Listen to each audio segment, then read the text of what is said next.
मैं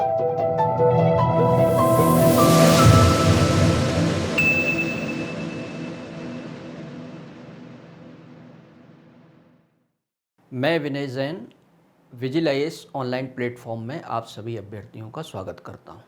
आशा करता हूं कि आप लोगों की पढ़ाई लिखाई अच्छी चल रही होगी।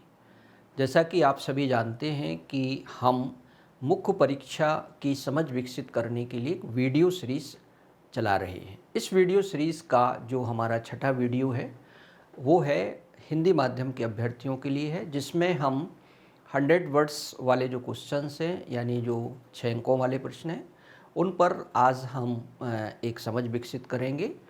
इस वीडियो में हम आपको मॉडल आंसर और अभ्यर्थियों द्वारा लिखे गए आंसर्स का कंपैरिजन करेंगे।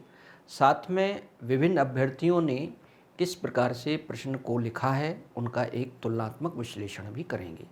तो देर न करते हुए हम अपने इस वीडियो को शुरू करते हैं। सबसे पहले मैं आपको बता दूं कि हमारा जो वीडियो सीरीज़ है उसका नाम है इस वीडियो सीरीज़ का प्रश्नों का स्वरूप और विश्लेषण, यानी nature of questions and analysis. इस वीडियो सीरीज़ का मुख्य उद्देश्य यह है कि अभ्यर्थियों को जो मुख्य परीक्षा में कठिनाइयाँ आती हैं उन कठिनाइयों को यथासंभव दूर करना है।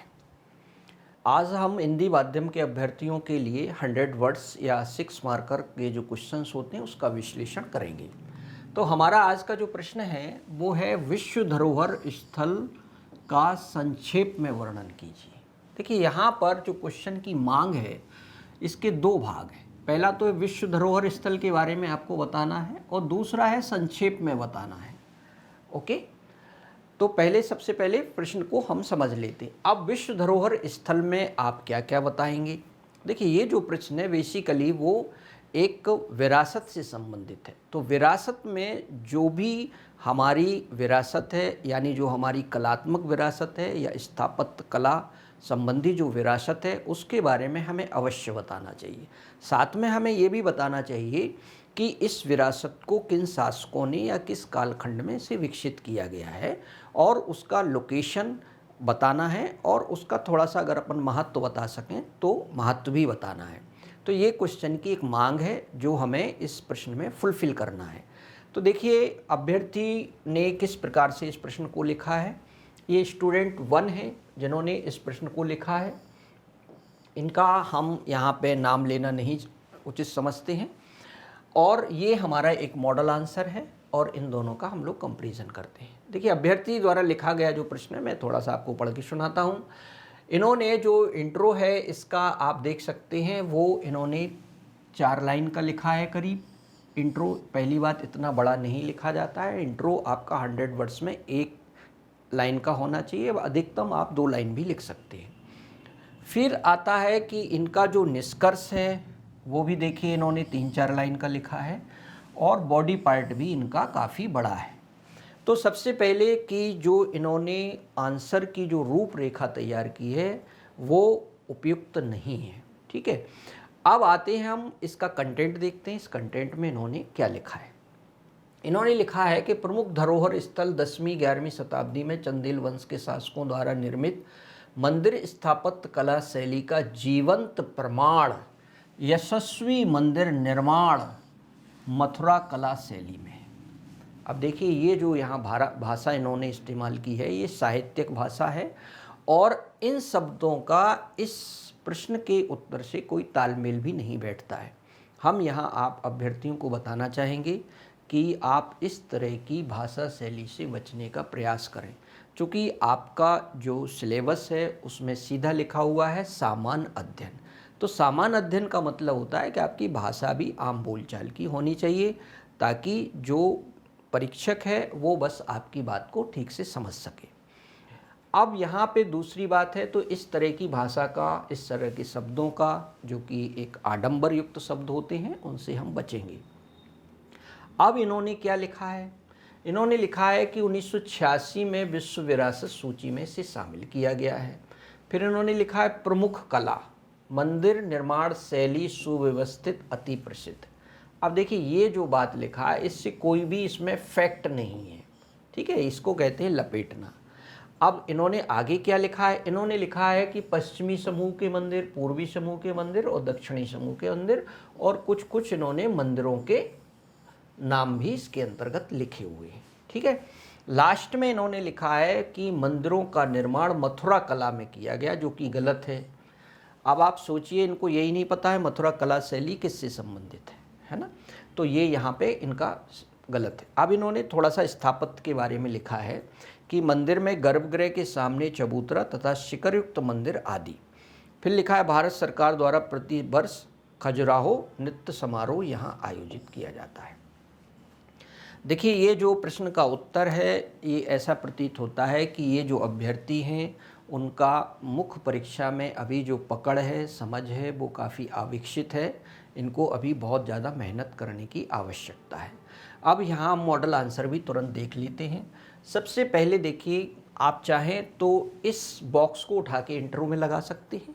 ठीक है, क्या लिखा हुआ है, मध्य प्रदेश के छतरपुर जिले के खजुराहो कस्बे में। अब देखिए, यहाँ पे ये जो है आपके प्रश्न को थोड़ा सा उत्तर को प्रभावी बनाने के लिए ये लिखा गया। खजुराहो कस्बे में अवस्थित विश्व विरासत स्थल खजुराहो मंदिर स्मारक समूह, एक्चुअली में ये हैं क्या, मंदिर स्मारक समूह हैं, जो दिल्ली से 620 किलोमीटर दक्षिण पूर्व में स्थित है। यानी आपने इंट्रोडक्शन में उसका परिचय दिया, साथ में उसकी लोकेशन भी बता दी।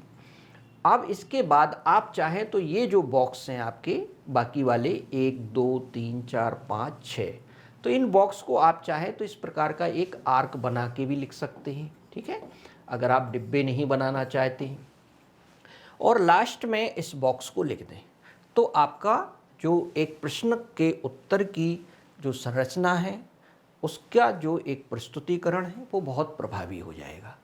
ठीक है ना। अब हम कंटेंट को देख लेते हैं। कंटेंट में क्या लिखा है कि खजुराहो मंदिर स्मारक समूह को 1986 में यूनेस्को द्वारा सांस्कृतिक विरासत स्थल घोषित किया गया। अब इन्होंने ये जो सबसे महत्वपूर्ण पॉइंट है, इसको इन्होंने यहाँ पे इग्नोर कर दिया। अब ये जीवंत और ये सब लिखने की बजाय यहाँ पे लिखते कि ये सांस्कृतिक विरासत स्थल है, तो ज़्यादा उपयुक्त होता। फिर देखिए, खजुराहो मंदिर का निर्माण चंदेल राजवंश के दौरान 950 से 1050 के मध्य हुआ। यानी हमने एग्जैक्ट तथ्य लिखा है यहाँ पे। इन्होंने क्या लिखा है, 10वीं से 11वीं शताब्दी में। अब देखिए, जो फैक्चुअल नॉलेज है आपकी, वो कहीं ना कहीं आपको अंक बटोरने में मदद करती है, तो आप सही तथ्य लिखें। फिर क्या लिखा है, 20 वर्ग किलोमीटर क्षेत्र में फैले यह मंदिर 3 अलग अलग समूहों में आते हैं। ठीक है ना, तो हमने यहाँ पे उसका एक जो एरिया है उसको भी यहाँ पे आपको बताया है। फिर क्या लिखा है, यह मंदिर 2 अलग अलग धर्मों से संबंधित हैं, यानी हिंदू और जैन टेम्पल्स यहाँ पे हैं। फिर क्या लिखा है, वास्तुकला और मूर्ति कला के बीच यहाँ पे एक आदर्श संतुलन देखा जा सकता है, जो कि इस प्रश्न का सबसे महत्वपूर्ण फैक्ट है। फिर आता है, इन मंदिरों में कंदरिया महादेव मंदिर सबसे भव्य मंदिर है, जो भारतीय कला की महानतम कृतियों में से एक है। फिर हमने क्या किया, लास्ट में एक किसी उसकी सर्वश्रेष्ठ मंदिर का यहाँ पे उल्लेख कर दिया। इस प्रकार का आपका जो प्रश्न का उत्तर है वो एक आदर्श रूप में कंप्लीट हो जाता है। अब हम देखते हैं कि जो दूसरे अभ्यर्थी हैं हमारे, उन्होंने इसी प्रश्न को किस ढंग से लिखा है। स्टूडेंट 2 आप देख सकते हैं यहाँ पे। देखिए, सबसे पहले परीक्षक जो होता है वो आपकी जो प्रश्न के उत्तर की रूपरेखा है, यानी आपका ढांचा जो है उत्तर का, वो किस प्रकार से लिखा गया है, सबसे पहले वही दिखता है। ठीक है, फिर क्या करता है, कोई भी होगा जो आपकी कॉपी जांचने वाला व्यक्ति होगा, फिर पहले तो वो आपका देखेगा कि उत्तर का आपने प्रारूपण कैसे किया है, फिर वो ये देखेगा कि उसके अंदर आपने लिखा कैसे है, और फिर ये देखेगा कि आपने जो लिखा है वो किस लेवल का लिखा है। ठीक है, ये सामान्य सी 3 बातें हैं। इन्हीं 3 बातों को मैं यहाँ पे लेकर के चलूँगा और इनके उत्तर को जांचने का हम यहाँ पे प्रयास करेंगे। देखिए, अब इन्होंने क्या लिखा है कि 1986 में विश्व धरोहर में शामिल। अब इन्होंने यहाँ पे सांस्कृतिक विश्व धरोहर नहीं लिखा। आप जानते हैं कि विश्व धरोहर 2 ही प्रकार की होती हैं, प्राकृतिक और सांस्कृतिक। फिर इन्होंने लिखा निर्माणकर्ता, ठीक है ना। निर्माणकर्ता इन्होंने लिखा चंदेल शासक, विद्याधर, गंडदेव, दंगदेव आदि। ठीक, अच्छा लिखा है। फिर इन्होंने सीधा यहाँ पे अब इनको ये लिखना चाहिए था, थोड़ा सा स्थापत्य शैली के बारे में यहाँ पे इनको बताना चाहिए था, है ना। और फिर उसके बाद ये लिखना चाहिए था कि दक्षिणी समूह के मंदिर, पूर्वी समूह के मंदिर या पश्चिमी समूह के मंदिर। ठीक है। फिर इन्होंने लिख दिया, यहाँ प्रवेश द्वार बना दिया देखिए, और यहाँ पे पश्चिम में इन्होंने मंदिर, पूर्व में और दक्षिण में। ये बढ़िया इन्होंने अच्छा प्रेजेंटेशन किया है। अब इन्होंने लिखा है कि छतरपुर में स्थित 11वीं शताब्दी में निर्माण हुआ। अब देखिए यहाँ पे इन्होंने एग्जैक्ट तथ्य नहीं लिखा है, इनको लिखना चाहिए था कि 950 से 1050 के बीच में इन मंदिरों का निर्माण किया गया है, जैसा कि आप देख सकते हैं यहाँ पे लिखा हुआ है। देखिए तथ्यों का आपको विशेष रूप से यहाँ पे ध्यान रखना है। अब इन्होंने क्या लिखा है, विशेष मंदिर संरचना, कलाकृति, कामुक मूर्तियाँ। अब देखिए यहाँ पे ये जो बात लिखी है, इस बात का यहाँ पे कोई ये तथ्यात्मक जानकारी नहीं है, यानी ये इन्फॉर्मेशन नहीं है, सूचना नहीं है। ठीक है ना। इसमें जो सूचना है वो केवल कामुक मूर्तियाँ हैं। ठीक है। अन्य क्या लिखा है, बैनी सागर, स्नेह प्रपात। ठीक है, ठीक है, अच्छा है। फिर इन्होंने लास्ट में लिखा है कि खजुराहो मध्य प्रदेश में सबसे अधिक पसंदीदा स्थल है। इसकी बजाय ये लिखते यहाँ पे कॉन्क्लूज़न में कि खजुराहो जो है वो विश्व पटल पर या विश्व पर्यटन की दृष्टि से काफ़ी महत्वपूर्ण स्थल है और मध्य प्रदेश की आय का एक प्रमुख स्रोत भी है। तो ये बहुत अच्छा हो जाता, क्योंकि आपने क्वेश्चन से उसको कोरिलेट करके लिखा है। ठीक है। तो देखिए अब इनकी जो यहाँ पे कमियाँ हैं वो एक तो ये है कि इन्होंने जो प्रश्न का एक तरह से स्ट्रक्चर बनाया है वो थोड़ा सा और प्रभावी हो सकता था, जो कि अभी कम प्रभावी है। जैसे कि मैंने लिखा कि यहाँ स्थापत्य शैली का ये थोड़ा सा उल्लेख कर सकते थे कि ये नागर शैली के मंदिर हैं। ठीक है ना। और उसमें उसके कितने भाग हैं ये थोड़ा सा ये बता सकते थे, या उसमें से कोई प्रसिद्ध जो मंदिर है उसका भी उल्लेख कर सकते थे।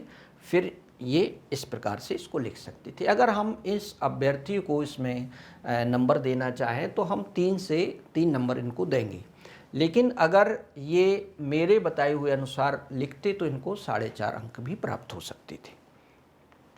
अब नेक्स्ट क्वेश्चन जो हमारा आता है वो ये है कि मांडू भवन। आपको मालूम होगा कि MPPSC में ये क्वेश्चंस पहले पूछा जा चुका है और मैंने इसको दोबारा यहाँ पे लिया है। तो मांडू के भवन या मांडू जो बिल्डिंग्स हैं उसके बारे में हम देखते हैं कि अभ्यर्थी ने जो प्रश्न को लिखा है वो किस ढंग से लिखा है और किस ढंग से लिखना चाहिए। देखिए प्रथम दृष्टया अगर आप देखेंगे मॉडल आंसर में तो आपको एक व्यवस्थित स्ट्रक्चर आपको या प्रारूप यहाँ पे दिख रहा है, यानी एक प्रभावी प्रस्तुतिकरण है। कोई भी परीक्षक या मूल्यांकनकर्ता जो इसको जांचेगा उसको सारी चीज़ें बहुत क्लैरिटी के साथ दिख रही हैं इसमें। ठीक है। यदि आप अपने उत्तर को बहुत सुस्पष्टता के साथ प्रस्तुत करते हैं तो वो उत्तर एक आदर्श उत्तर माना जाता है। अब देखिए यहाँ पे हम दूसरे अभ्यर्थी ने जो लिखा है उसको देखिए आप।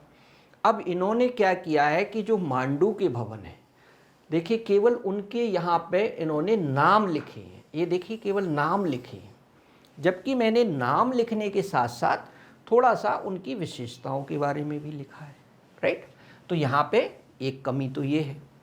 दूसरी कमी क्या है कि इन्होंने फिर अगेन इन्हीं में से कुछ भवनों को लेकर के कुछ पॉइंट्स लिखे हैं। तो देखिए यहाँ पे ये तारतम्यता एक दिखाई नहीं दे रही, जो तालमेल होना चाहिए वो तालमेल यहाँ पे दिखाई नहीं दे रहा है। ठीक है। फिर इन्होंने क्या लिखा है, मांडू के भवन सौंदर्य व कला की दृष्टि से पर्यटकों के आकर्षण के केंद्र है।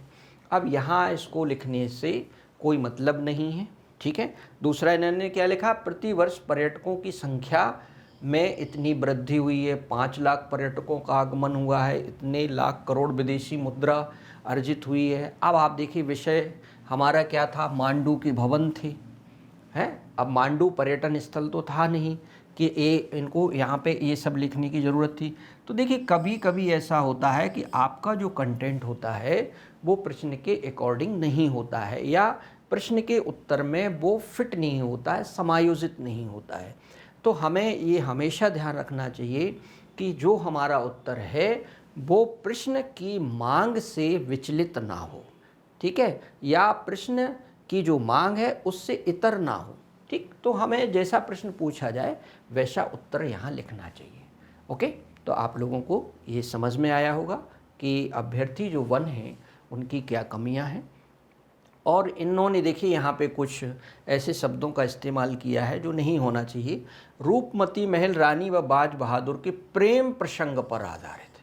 देखिए, आप अनौपचारिक भाषा शैली से यथासंभव बचें और इस तरह के शब्दों का इस्तेमाल ना करें, क्योंकि आप एक अधिकारी बनने जा रहे हैं और यहाँ पे जो पूरी परीक्षा है वो एक औपचारिक परीक्षा है, तो हमें औपचारिक भाषा का या सदी हुई भाषा का इस्तेमाल करना चाहिए।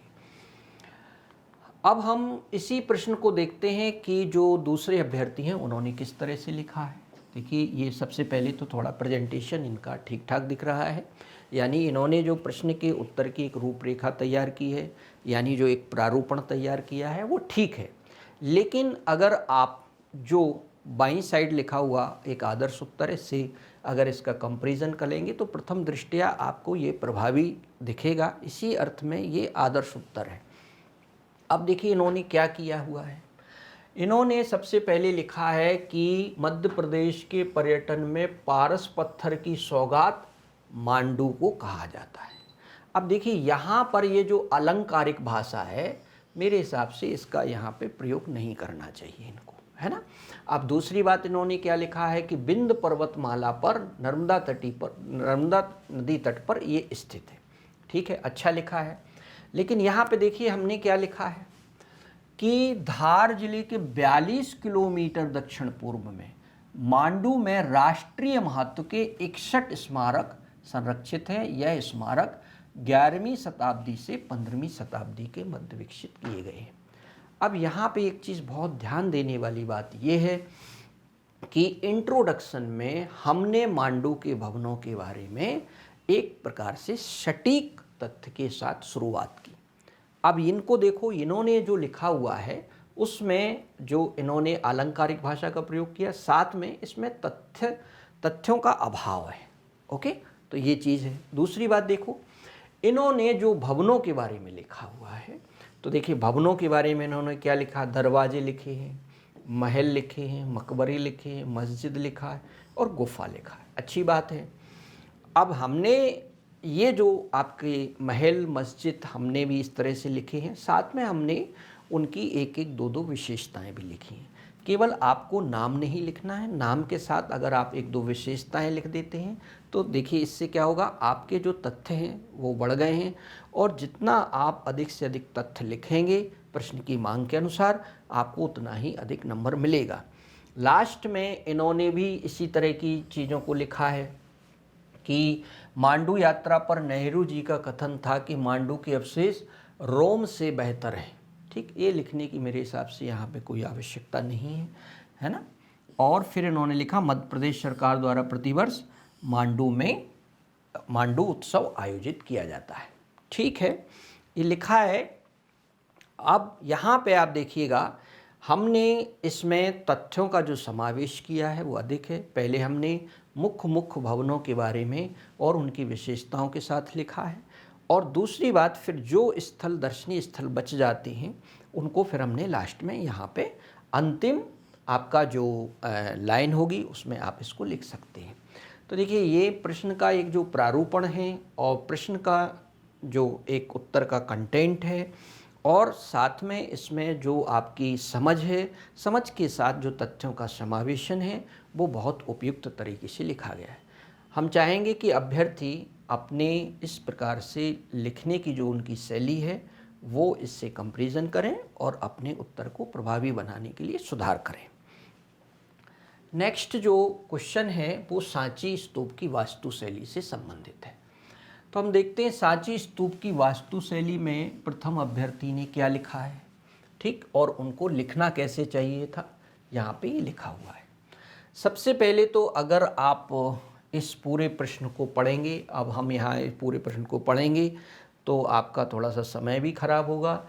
इन्होंने वास्तुशैली जो पूछी गई है उस वास्तु शैली को इग्नोर करते हुए दूसरी चीज़ों को यहाँ पे लिखा है। यानी इनके जो प्रश्न का उत्तर है वो प्रश्न के अनुरूप नहीं है। ठीक है। अब वास्तु शैली में आप देख सकते हैं, सबसे पहले हमने यहाँ पे एक डायग्राम बनाया है और डायग्राम में सांची स्तूप के जो विभिन्न भाग हैं उनको यहाँ पे हमने दर्शाया है। अब अभ्यर्थी ने यहाँ पे ना तो ये डायग्राम बनाया है और ना ही उसके विभिन्न भागों को दिखाया है। दूसरी बात क्या है कि जो विभिन्न भाग हैं उनकी जो विशेषताएं हैं या वो क्यों बनाए जाते थे या वो किन चीज़ों को दर्शाते हैं, ये सब यहाँ पे हमने लिखा हुआ है। ठीक है। अब ये जो अभ्यर्थी हैं इन्होंने ऐसा कुछ भी नहीं लिखा है ना। इन्होंने सांची स्तूप के बारे में जो लिखा है वो ऐसा, इनका जो अगर ये उत्तर है, अगर हम कहेंगे किस प्रश्न का उत्तर है तो ये है सांची स्तूप की विशेषताएं लिखी, तो उसका उत्तर है। अब सांची स्तूप की विशेषताएं तो पूछा गया नहीं है, पूछा क्या गया है वास्तु शैली। तो देखिए आप जब प्रश्न को पढ़ें तो सबसे पहले पेन से जो प्रश्न का महत्वपूर्ण कीवर्ड है, यानी जिस पर सारा प्रश्न का उत्तर घूमता है, उस प्रश्न के आप कीवर्ड को, मुख्य शब्द को अच्छी तरह से पढ़ें और उसको अंडरलाइन कर दें। देखिए यहाँ पे लिखा है वास्तु शैली, तो वास्तु शैली को यहाँ पे आपको प्रमुखता से ध्यान देना है। अगर आप इस शब्द को ध्यान नहीं देंगे तो आपका उत्तर दूसरी दिशा में चला जाएगा। ओके। अब हम इसी प्रश्न को, सांची स्तूप की वास्तु शैली को दूसरे अभ्यर्थी ने किस ढंग से लिखा है, देखिए उसको देख लेते हैं हम लोग। सबसे पहले जो हमने यहाँ पे एक डायग्राम यहाँ पे बनाया है, अभ्यर्थी ने भी डायग्राम बनाया है। देखिए हम बार बार आपको ये बताते हैं कि डायग्राम यदि आपका बिल्कुल उत्तर के मध्य में आएगा तो ये आपका थोड़ा सा प्रारूपण बहुत उपयुक्त होता है और प्रस्तुतिकरण भी प्रभावी होता है। ओके। अब आप देखेंगे कि यहाँ पे सांची स्तूप के जो विभिन्न भाग हैं उनके बारे में हमने उसकी विशेषताओं को लिखा है। अभ्यर्थी ने यहाँ पे केवल इनके जो विभिन्न भाग हैं स्तूप के उसको दिखाया तो है पर उसको डिटेल नहीं किया है ना। तो इसका मतलब ये हुआ कि इन्होंने भी इस प्रश्न का जो उत्तर दिया है वो भी अधूरा है। अब इन्होंने क्या लिखा है देखिए, अब इन्होंने लिखा है 3 स्तूप। ओके। अब 3 स्तूप तो पूछा नहीं गया है, उन्होंने तो सिर्फ वास्तु शैली पूछा है। वास्तु शैली का मतलब ये होता है कि जो इमारत है वो किस प्रकार की निर्माण सामग्री से बनाई गई है, वो दिखती कैसे है और उसके जो विभिन्न भाग हैं वो किस चीज़ के प्रतीक हैं और वो क्यों बनाए गए हैं। ठीक है, ये वास्तु शैली होता है। ठीक है। लेकिन इन्होंने, अब देखिए यहाँ पे लिखा है शुंग और सातवाहन काल में तोरण द्वार और वेदिकाओं का निर्माण किया गया है, इसमें ये अवशेष रखे हैं। अब इसका वास्तु शैली से कोई लेना देना नहीं है, यानी ये इररिलेवेंट चीज़ है। ओके, ये भी इररिलेवेंट है। अगर अपन इन दोनों चीज़ों को हटा देते हैं तो ये प्रश्न के उत्तर का केवल ये भाग बचता है। ठीक है, नीचे भी इन्होंने थोड़ा वास्तु के बारे में बताया है। तो अब आप देख सकते हैं कि इनका जो 1/3 भाग है वो उत्तर से मैच करता है और जो 2/3 पार्ट है वो उत्तर से मैच बिल्कुल भी नहीं कर रहा है। फिर भी हम यदि इन अभ्यर्थी को हम जो है अगर इसमें मार्क्स देना चाहेंगे तो हम 2.5 से 3 अंक इसमें इनको दे सकते हैं। लेकिन यदि किसी अभ्यर्थी ने इस दृष्टिकोण को अपनाते हुए ये आंसर लिखा है तो उनको इसमें 4 से 4.5 अंक मिल सकते हैं। नेक्स्ट, मैं आपको सभी को, ये मेरा वीडियो यहाँ पे समाप्त होता है। आप सभी अभ्यर्थियों को मैं ये कहना चाहता हूँ कि जो प्रीलिम्स परीक्षा होती है और जो मुख्य परीक्षा होती है उसमें अंतर होता है। प्रारंभिक परीक्षा के उत्तीर्ण करने के बाद ही अगला जो स्तर होता है आपका वो मुख्य परीक्षा का होता है। प्रारंभिक परीक्षा निश्चित तौर पर मुख्य परीक्षा का एक भाग है। ऐसा मैं इसलिए कह रहा हूँ कि जो आप इन्फॉर्मेशन या तथ्यों की जानकारी आप हासिल करते हैं प्रीलिम्स परीक्षा में, उन्हीं तथ्यों का इस्तेमाल आप मुख्य परीक्षा में भी करते हैं निश्चित तौर पर। अब यहाँ पे मैं एक बात कहना चाहता हूँ कि प्रारंभिक परीक्षा जो होती है वो बहुविकल्पीय प्रकार की होती है, केवल उसमें आपको ऑप्शन देखकर टिक लगाना होता है। तो इसमें बहुत अधिक जो है आपकी जो स्किल्स हैं या आपका जो कौशल है उसका टेस्ट नहीं है। बेसिकली ये पूरा जो टेस्ट होता है प्रारंभिक परीक्षा का वो आपकी मेमोरी का टेस्ट होता है। ठीक है। अब जो मुख्य परीक्षा होती है उसमें मेमोरी टेस्ट तो होता ही है, उसके अलावा आपको इसमें 3 बातों का विशेष तौर पे ध्यान रखना है। देखिए, सबसे पहले आता है कि मेमोरी, जैसा कि मैंने आपको बताया। फिर उसके बाद दूसरी जो बात आती है वो ये आती है कि आप जो कुछ लिखने जा रहे हैं उसमें आप किस प्रकार की भाषा का इस्तेमाल कर रहे हैं। भाषा आपकी औपचारिक है कि अनौपचारिक है, सरल, सहज है, प्रभावी है, ये सब बातें भी शामिल होती हैं। और भाषा एक प्रकार का कौशल होता है जिसे हमें अर्जित करना पड़ता है। ओके, कई अभ्यर्थियों की भाषा शैली बहुत उन्नत होती है, कई अभ्यर्थियों की भाषा शैली बहुत उन्नत नहीं होती, कमज़ोर होती है, या उन्हें पता नहीं रहता है किस प्रकार की भाषा का स्तर हमें इसमें रखना है। तो देखिए, ये प्रैक्टिस से ही आता है। तीसरी चीज़ जो मैं आपको बताना चाहता हूँ वो ये है कि भाषा के साथ जो तथ्य होते हैं, इसमें तथ्य प्लस अवधारणा, ठीक है, ये 2 बातें भी यहाँ पे काम करती हैं। अब चलिए, तथ्य तो आपको प्रीलिम्स से मिल गए, लेकिन जो अवधारणा है, यानी जो आपकी उस विषय में समझ है, उसको आप कैसे प्रस्तुत करने जा रहे हैं, वो भी इसमें मायने रखता है। अवधारणा में बहुत सारी बातें आती हैं, है ना। अब आता है चौथा पॉइंट जो इसमें है, जो कि आप अभ्यर्थियों को याद रखना चाहिए, वो है प्रस्तुतिकरण। देखिए, प्रस्तुतिकरण भी एक जो है आपका कौशल है। तो मैं सभी अभ्यर्थियों से ये कहना चाहता हूँ कि प्रारंभिक जो परीक्षा है वो मुख्य परीक्षा का भाग तो है, लेकिन जो मुख्य परीक्षा है वो कहीं बहुत अधिक योग्यता की आपसे मांग करती है। और ये जो योग्यता आती है, लिखने की योग्यता जो आती है, उसके लिए आपको निरंतर प्रैक्टिस करते रहना पड़ेगी, तब ये योग्यता अर्जित होगी। मैं आप सभी से ये उम्मीद करता हूँ कि आप मेरे जो मैंने सुझाव दिए हैं आपको, आप इन सभी सुझावों पर अमल करेंगे और अपने बेहतर भविष्य के लिए तैयारी के स्तर को उच्च रखेंगे। Thank you so much.